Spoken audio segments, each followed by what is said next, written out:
What? Tapos ganyan dapat pag nabuntis ka. Nagat na. Pero dahil siguro siya ha. Pero sa pregnancy ganyan dapat. Yung nagat na.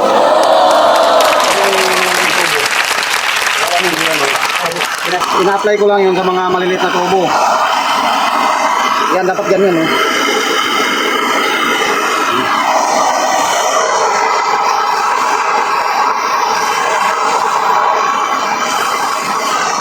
Yan dapat ganyan lang yung ano yun. Basta luto.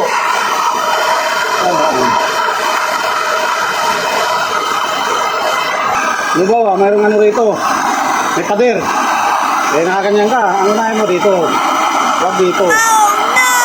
Ano?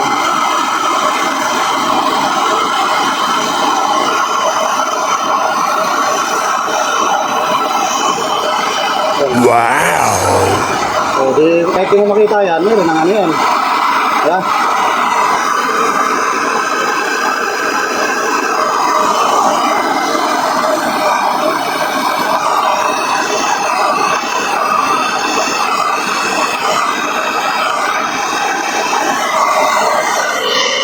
Ako lang, wala namang pader. Pwede mo, magkaroon mo ng pader. Kung naman, pinakita ko lang sa'yo.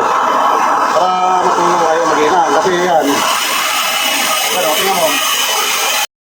Okay, ito guys, yung isang kasamaan ko naman ng maginang. Yan, 3/4 po yung size ng copper tube natin. So, ito medyo marunong na to yung isang kasamahan namin. Isa hindi pa nakapag-try ng maginang. So, maya siya yung sunod na tuturuan natin. Ayan, ganun lang mga ka-aircon lovers.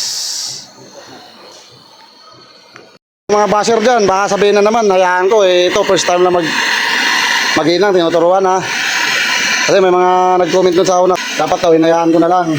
Eh, hindi pa nga marunong eh, paano ko hayaan eh, isang araw na kayo magsasama. Kasi ang na-applyan mo, technician. Eh kung technician ka, pero hindi ka naman masyadong ano sa install, kailangan mong gabayan yung tao para madali naman matuto yan eh. Ayan, di ba? May-relocate natin yung indoor kasi dati dito yan nakalagay. Yan. So ngayon nag-renovate ng bahay. Ayan. Yan. Pinapalipat dito. So nilinis mo na yan dahil 10 years nang hindi nagamit.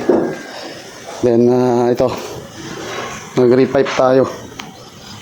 Ayan. Ayusin pa yan.